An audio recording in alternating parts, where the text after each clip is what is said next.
விடியாத பொழுதில் வீடும் விழியோடு ஏங்கிடும் மாந்தரையே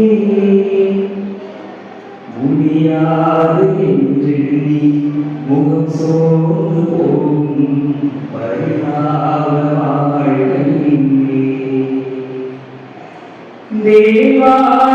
தேவாசுராவே எங்கும் நம்பிக்கை ஒளியேற்றுவே போராடும் நெஞ்சில் போராட்டம் நீங்க என் வாழ்வை வழியாக்குவே என் வாழ்வை வழியாக்குவே. திருத்துதர்கள் திரு அவையுடைய தூங்கலான விநாயகர் சிலருடைய நமது பாடுபாடலுடைய பெருநாளை மகிழ்ச்சியோடு கொண்டாடி வருகிறோம். இந்த மகிழ்ச்சியினுடைய மகிழ்ச்சியை நாம் வெளிப்படுத்திக் கொள்வதற்காக கடவுளில் இருந்து ஒரு வாழ்த்து சந்தோஷம்.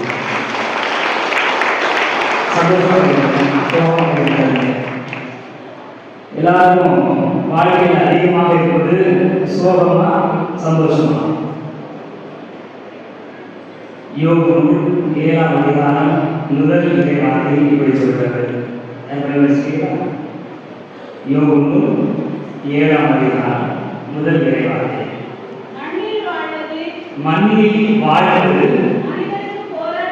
மனிதருக்கு போராடாதானே, அவர்களின் நாட்கள் கூலியாளர்களின் நாட்களை போன்றவை. கூலியாளர்கள் கூலியாளர்கள் வந்து அதனால இல்லாமல் நிச்சயமற்றது.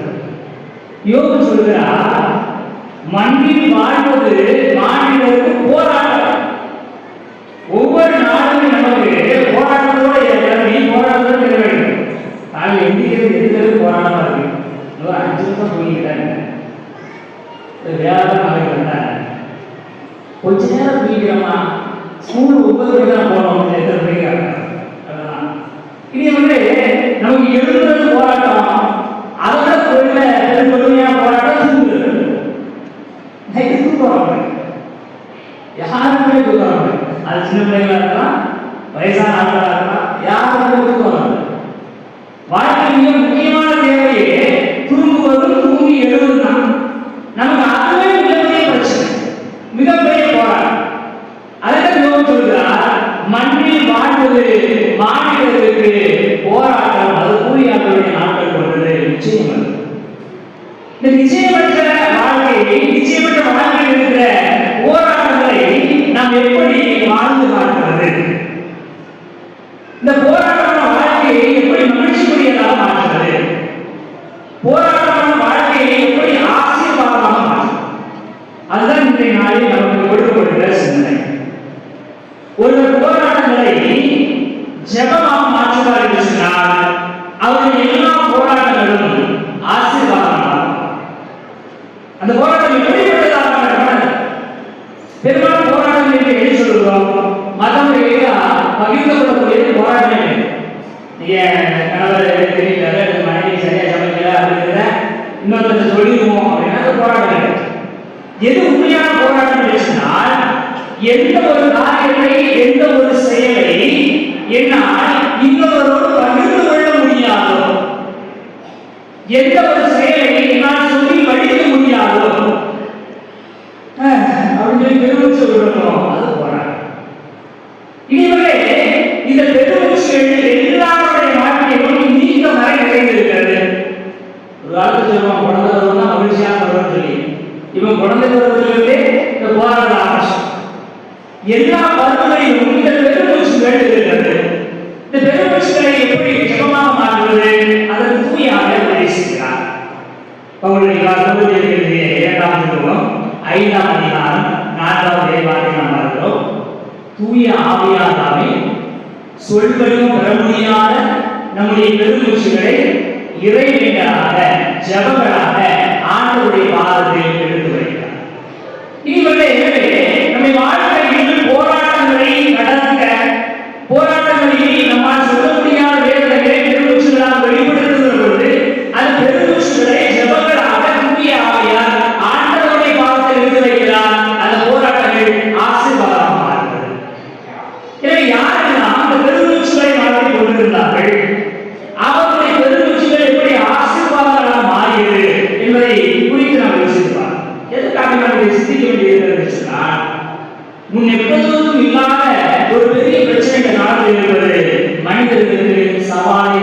சந்திக்கிற திராணி இல்லை. ஒரு பிரச்சனையை எதிர்கொள்கிற ஆற்றல் இந்த காலத்தில் வாழ்கிற சந்ததிகளுக்கு கிடைக்கவில்லை. அடி வாங்காத ஸ்கூல் போனாடி, வீட்டில் போனாடி, வெளியே போனாடி, எங்க போனா அடி போன திட்டு பேச்சுகள்லாம் ஒரு 30 வயசு மேல இருக்கிறவங்களுக்கு வாழ்க்கையில அவர் படாத அவமானங்களே இருக்காங்க. வாழ்க்கையில எல்லா இடங்களிலும் எல்லா சூழ்நிலையும் அவர்கள் அவமானத்தை சந்தித்திருக்கிறார்கள். ஆனா ஒருபோது சாதனை நினைச்சதே இல்லை. அந்த அவமானத்தை கடந்து எப்படி? என்னைக்கு முடிஞ்சு நீங்க கல்வி முடிச்சியா, நாளைக்கு போகும்போது நான் கல்வி முடிச்சுவேன், எப்படி நீ என்னை முடியாதுன்னு சொன்னாயா, முடித்து காட்டுன்னு சொல்லி என்னுடைய வாழ்க்கையை வாழ்வார்கள். இப்போ அப்படி எந்த குழந்தைக்கும் பெரும்பாலான இளைஞர்களுக்கும் ஒரு சவாலை எதிர்கொள்வதற்கு திராணி இல்லை, சக்தி இல்லை. ஒருவரை நீங்க ஏசுகிறார்கள் என்று சொன்னால் அதை தாண்டி கொள்ள முடியவில்லை. எத்தனை சின்ன பிள்ளைங்க, ஸ்கூல்ல படிக்கிற பிள்ளைங்க, டீச்சர் திட்டாங்க, அம்மா அப்பா தெரியாது, தூக்க மாட்டாங்க, வாழ்க்கை முடித்து கொடுக்குறார்கள், வீட்டோடு ஓடி நடக்கிறாங்க. ஒரே ஒரு பிள்ளையை படிக்கிறது, அந்த பிள்ளைய கொடுக்காதே அம்மா அப்பா மாடு, நீ ஒழுங்கா என்ன நடக்கலாம்னா நான் ஓடிக்கிறேன், ஓடிக்கிட்ட ஒன்னே ஒன்று கண்ணே வச்சுக்கணும். இந்த சமூகத்திற்கு நாம் போராட்டங்களை சந்திப்பதற்கு கற்றுக் கொடுக்கவில்லை, அது கற்றுக் கொடுப்பதற்கு தயாராக ரொம்ப அழகான தலைப்பை போட்டுக்கிறாங்க. இந்த காலத்தில் இறைவனிலே போராடலாம், பழைய காலத்தில் போராட்டங்களே இறைவன் அருமையான தலைப்பு. அந்த தலைப்பில் நமக்கு தகவல் ஒரு அருமையான தலைப்பு. அதுதான் இந்த நாளில் நாம் யோசித்து பார்க்க வேண்டியது. பழைய ஏற்பாட்டு காலத்தில், உலகத்துடைய காலத்தில் மனிதர்கள் எப்படி போராட்டங்களை நிறைவேற்றலாம் மாற்றினார்கள், அது எப்படி ஆசீர்வாதமாக அமைந்தது என்பதை நாம் தெரிந்து கொள்ள வேண்டியிருக்கிறது. முதலாக நம்பிக்கையின் தந்தை ஆபிரகாம் இருக்கிறார். அவருடைய வாழ்க்கையில எந்த போராட்டமும் இல்லை, நம்பிக்கையின் தந்தை பெரிய ஆளுன்னு சொல்லிட்டே இருக்கும். அவருடைய வாழ்க்கையை யோசிச்சு பாருங்க. கடவுள் அவரை அழைத்த பொழுது அவருக்கு வயது 75 வயதான அவருக்கு கடவுள் கொடுக்கிற ஆசீர்வாதம் எடுத்து உனக்கு ஒரு மகன் பிறப்பான், நீ பல சந்ததிகளுக்கு தகவலாக இருப்பார். அவர் குழந்தை இருந்துச்சா? குழந்தை இல்லை. 75 வயசுல குழந்தை இல்லை. குழந்தை பார்த்து கடவுள் சொல்ற வார்த்தை ஒரு குழந்தை பிறக்கும். வயசான காலத்தில் வார்த்தை சொல்லாரு, அவர் இருக்கிறாங்க யோசிப்பாங்க. ஆனால் நம்புகிறார், சரி கிடைக்கும், போகிறார். கடவுள் சொன்ன இடத்துக்கு போகிறார். எப்படி போக சொன்னாரோ அப்படியே போகிறார். இங்கே அதற்கு 9 வயதாக இருக்கிறது. தொடர் நூல் 17வது அதிகாரம் 5-6 ஆகிய வார்த்தையை பார்க்க சொன்னார். கடவுள் அவர் நம்மை பார்த்து சொல்கிறார், உன்னுடைய சந்ததிகள் பெருகும் பழுகும். 75 வயசுல சொன்ன வார்த்தையை 99 வயசுல சொல்றாரு. நமக்கு எத்தனை வருஷமே அதிக வார்த்தை சொல்ற, வேற வார்த்தை சொன்னாங்க 24 வருஷமா ஒரே வார்த்தையை சொல்றாங்க. குழந்தை சொன்ன மாதிரி இல்லை.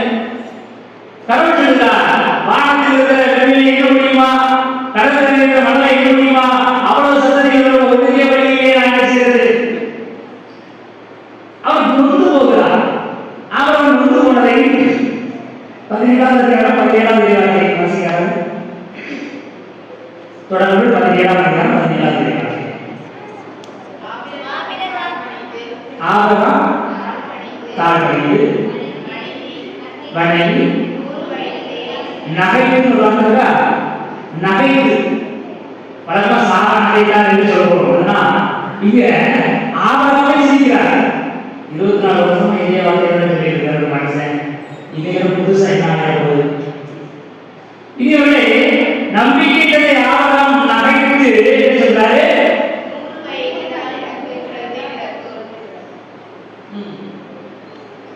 இந்த வயசையான உமது திருமுன் இல்லையா இஸ்மேல் உமது திருமுன் இருந்தாலும் 2வது சிஸ்டர்ஸ் பண்றது உமது திருமுன் இஸ்மேல் இருந்தாலே போதும். இஸ்மேலை அழிவினா இது எனக்கு உணர்ந்து போதும், இவன் நான் காத்துறது போதும், என் அடிமை மகனே இருக்குமா விட்டுருக்க.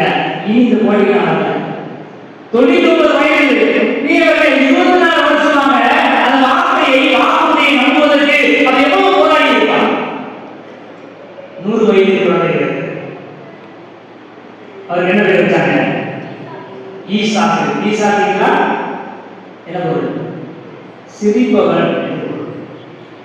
ஆபிரகாம் நகைக்கிறான். நகைத்தல் என்பது ஏளனம் செய்வது. அவனுக்கு பிறந்த குழந்தைகளுக்கு சிரிப்பவன் என்று இருக்கிறார், மகிழ்வது.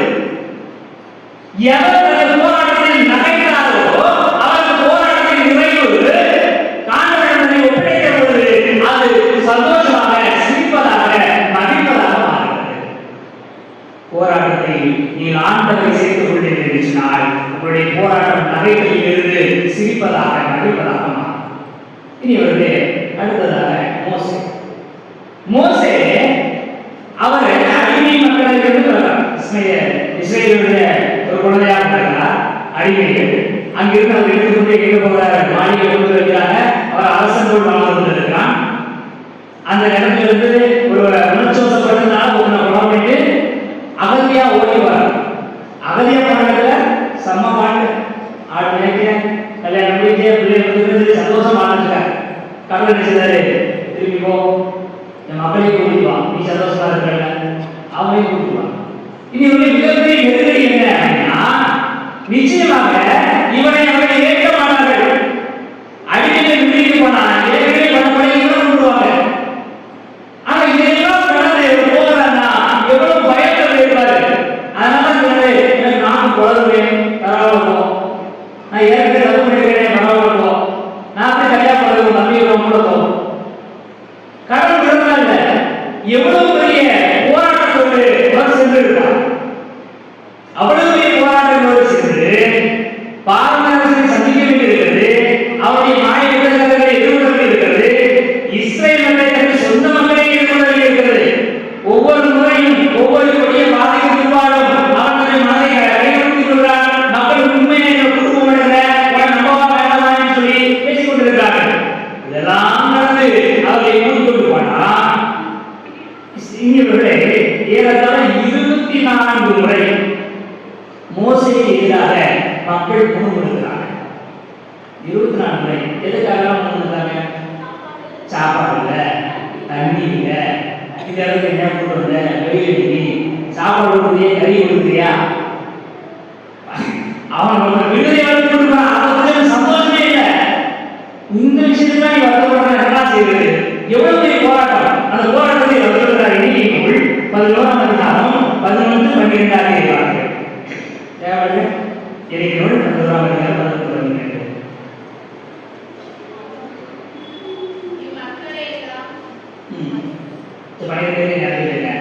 இந்த மக்களை எல்லாம் நானா பெற்றெடுத்து தாங்க முடியல. என் பிள்ளைய தாங்க முடியல. என் பிள்ளையோட ரசம் கொடுத்துருப்பேன். இவ்வளவு பெரிய பிரச்சனையில மாட்டிக்கிறேன். இந்த பிரச்சனை யார் அதிகமாக இருக்குமோ அந்த டீச்சர்ஸ் இருக்கும். ஸ்கூல்ல பிள்ளைகளை பார்த்து படாத பாடு. அவனை அடிக்கவும் முடியாது, அவனை திருத்தவும் முடியாது, சும்மா விடவும் முடியாது. ஒரு இடத்துல மாறி பண்ணிக்கலாம். இங்க வந்து மோசைக்கு அப்படி இருக்கிறவங்க இவ்வளவு கஷ்டப்பட்டு என் உயிரையே பணி வச்சு இந்த பெரிய புள்ளதை விடுதலை கொண்டு போய் கொடுத்த திரும்ப திரும்ப ஒரு லட்சம் ஜனப்படுத்துறானே, இவரை நானா பெற்றிருந்து என்னை விட்டு வாழ்ந்தது என்னை குழப்ப முடியும் கூட அனுப்பாது. ஆண்டவரை வளர்க்கிறதாக இந்த போராட்டம் எப்படி மேற்கொள்ளும் என்பதாக அனுப்பார்கள். ஆனால் அவருடைய இறுதி வார்த்தைகளை பார்த்தீர்கள் சொன்னால் இறைச்சலும் 38ஆம் அதிகாரம் 3, 4 ஆகிய வார்த்தைகள் சொல்லும். நான் ஆண்டவரை மகிழ்ந்தேன். ஆண்டவரை நான் சார்ந்திருக்கிறார். ஆண்டவரை பாதுகாப்பார். எவர் ஒருவர் வாழ்க்கையில் சந்திக்க முடியாத போராட்டத்தை எல்லாம் சந்திக்கிறாரோ, தேவையான பிரச்சனைகளை எல்லாம் தூக்கி கொண்டு அலையலாம் நினைக்கிறாரோ, அவர் ஆண்டவரோடு இருப்பார் என்று சொன்னார். அந்த போராட்டங்களில் கடவுளோடு இருப்பார் என்று சொன்னார். ஆண்டவரை மாற்றல் என்று சொல்லி சந்தோஷமாக பாட முடியும். இவர்களே அடுத்து ஒரு உவமைக்கு போவோம். சாமுவேல் உடைய தாய் அண்ணா. நீங்கள் சாமுவேலின் முதல் அதிகாரத்திலிருந்து வாசிக்கிறீர்கள் சொன்னால் ஒரு பெண் குழந்தை இல்லாமல் அனுபவிக்கிற வேதனைகளை பதிவு செய்யும். குழந்தை இல்லை, அதனால இளைய கல்யாணம் செய்யிருக்காங்க. அவங்க கேட்டாங்க இளைய குழந்தை வந்துருச்சு. அப்போ முதல் என்ன ஆகும்? 2 மணிக்கு இருந்தாலும் முதல் பாவம். இதுல குழந்தை இல்லாததான் கல்யாணம் முடிச்சு அவர் குழந்தை இருந்தா அந்த வேதனைக்கு யோசிச்சுவாங்க. இந்த சமூகத்தில் கல்யாணம் முடிக்காம குழந்தை இல்லாததாலே வச்சு செய்வாங்க. அதுல குழந்தை இருந்துச்சா பிரச்சனை தான் அப்படின்னு சொல்லுவாங்க. அவ்வளவு பெரிய சூழ்நிலையில் ஒரு பெண் எவ்வளவு வேதனைப்படுவார் சொன்னால் அவருடைய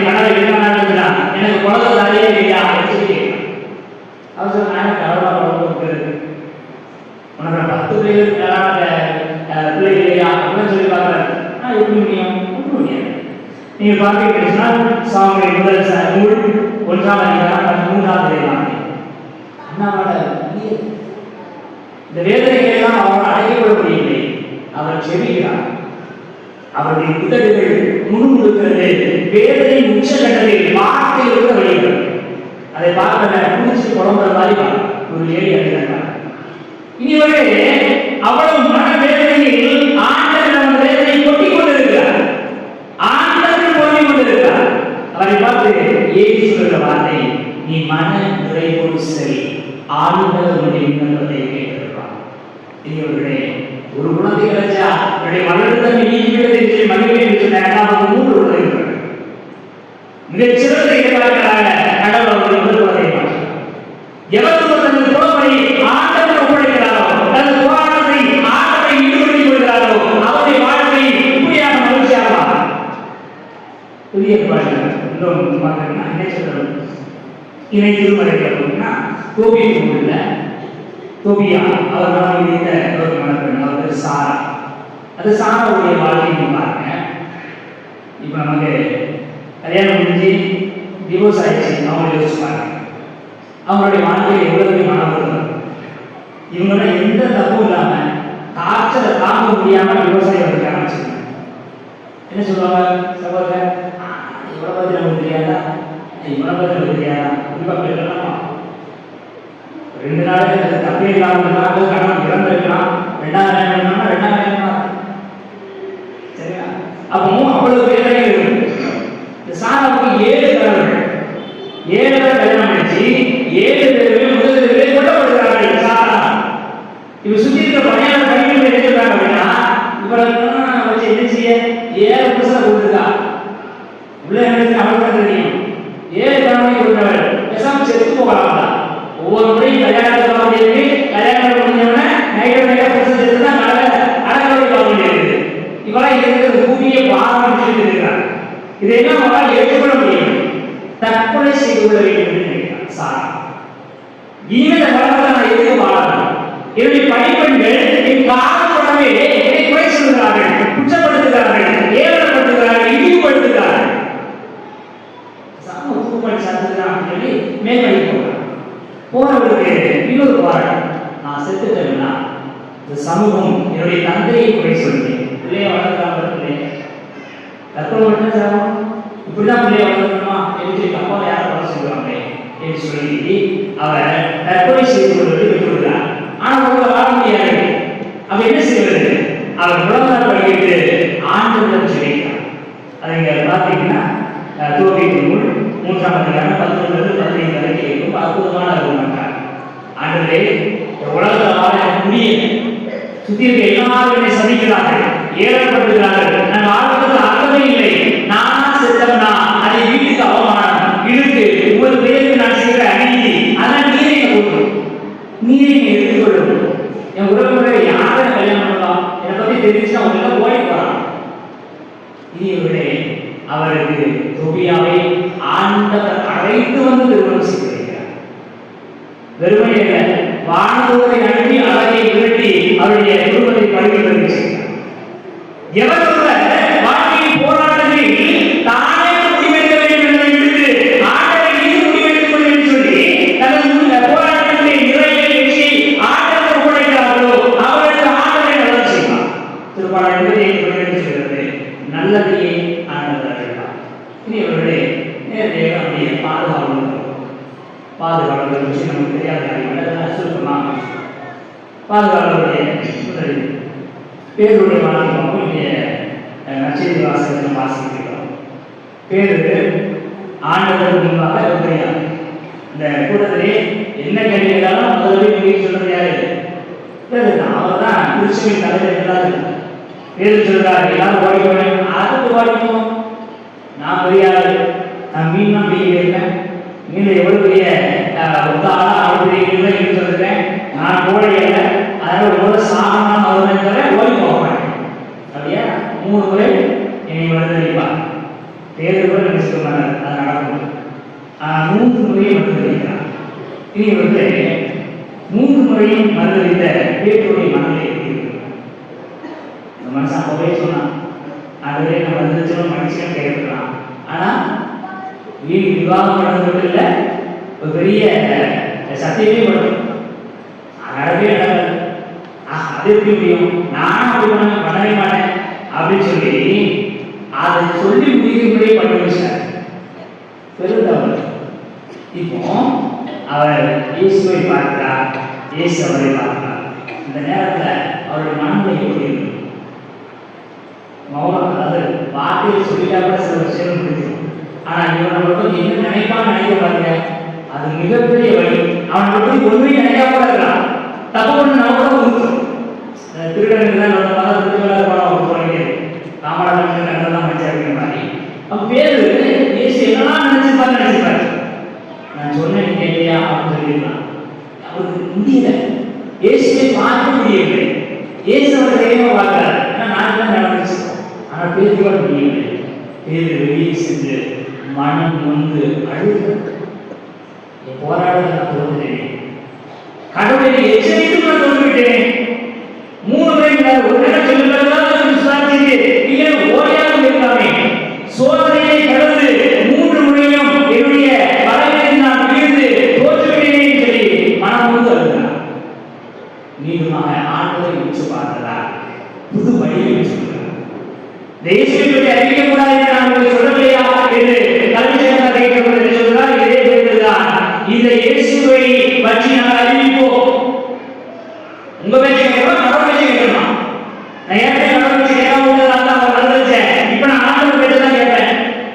எனவேதான் அவர் சொல்லிப்போம். திருச்செந்தூர் அவர் செய்தார்கள், போராட்டத்தில் வீழ்ந்து போனார்கள், ஆண்டவரை உற்று நோக்குகிறார்கள், ஆண்டவர் உயர்த்தப்படுவார்.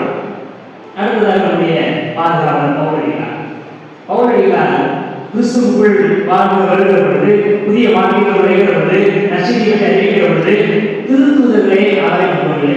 சொல்லுவார், திருத்துதலை நம்பவில்லை. எங்கெல்லாம் சென்று இயேசுவை அறிவிக்கிறார் இருந்தால் நேரத்தில் அடிச்சு அறிவிக்கிறான். இயேசு புரியா அப்போ தேவி போ அப்படின்னா இன்னைக்கு என்ன இவரே இயேசுவை வச்சிருக்கான் யோக்கியம். உங்களுக்கு நீங்க பார்க்கிற ஒரு தவறு செய்கிற மனிதன் திடீர்னு உங்களுக்கு நல்ல வார்த்தை சொல்லுவீங்க. ஒரு கெட்டாத பேசுறவங்க ஒரு சின்ன பையன் மாதிரி ஒரு கெட்டாத பேசாதுன்னா பெரிய யோக்கியம், நீ ஏன் வார்த்தை பேசுறீங்க அப்படின்னு சொல்லுவாங்க.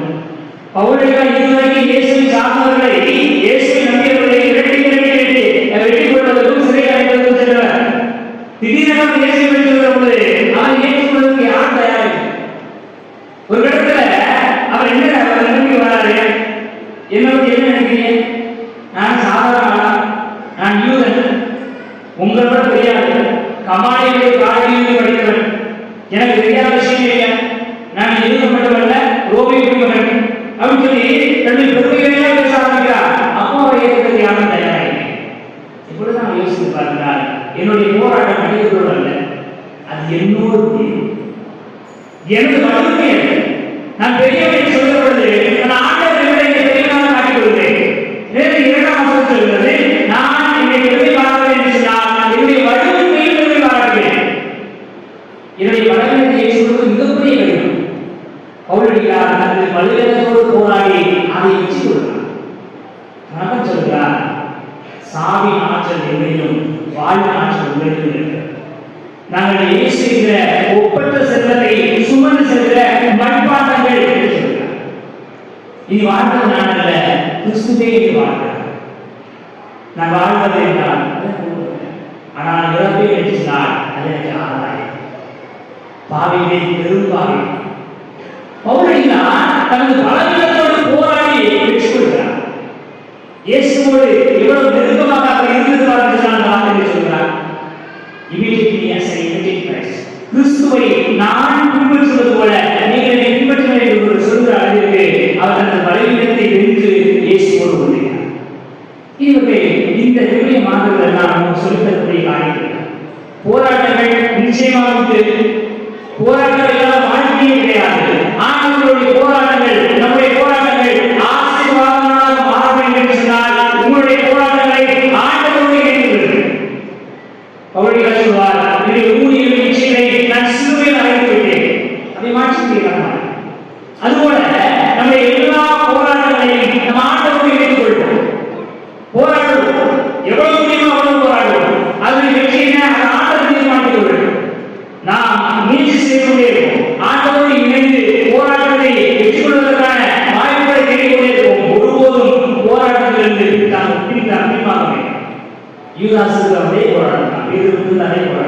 இயேசுவை காட்டி கொடுத்து விட்டேனே, எப்படி நான் இதிலிருந்து வெளியே வருது என்று யோசித்தான். ஆனால் அவன் போராட தயாராக இல்லை, இறந்து போனான். பேதுரு தனது போராட்டத்தில் தொடர்ந்து போராடினார். அவர் தப்பித்துக் கொண்டார். அவர் திருச்சபை தலைவரானார். பவுல் சொல்கிறார், நான் என்னுடைய இலக்கை நோக்கி ஓடிக்கொண்டே இருக்கிறேன், தொடர்ந்து ஓடுவேன். நம்முடைய பாதுகாவலர் நமக்கு சொல்கிற வார்த்தை, போராட்டங்கள் இருக்கிறதா சந்தோஷப்படுங்கள் என்று வாழ்கிறீர்கள். உங்களுக்கு வழி இருக்கிறதா சந்தோஷப்படுங்கள், நீங்கள் மனிதர்கள். எனக்கு வழி இருக்கிறது இல்லை என்று கோபமாக இருக்கிறேன். நான் வாழ்ந்து கொண்டிருக்கிறேன் என்பதற்கான அடையாளம் என்னிடம் போராட்டங்கள் இருக்கிறது. நான் வாழ்ந்து கொண்டிருக்கிறேன், துன்பப்படுகிறேன், கவலைப்படுகிறேன், கண்ணீர்படுகிறேன். ஆனால் இது அனைத்தையும் நான் ஆண்டவரோடு இணைந்து விடுகிறேன். ஆண்டவர் நமக்கு பேசுகிறார்.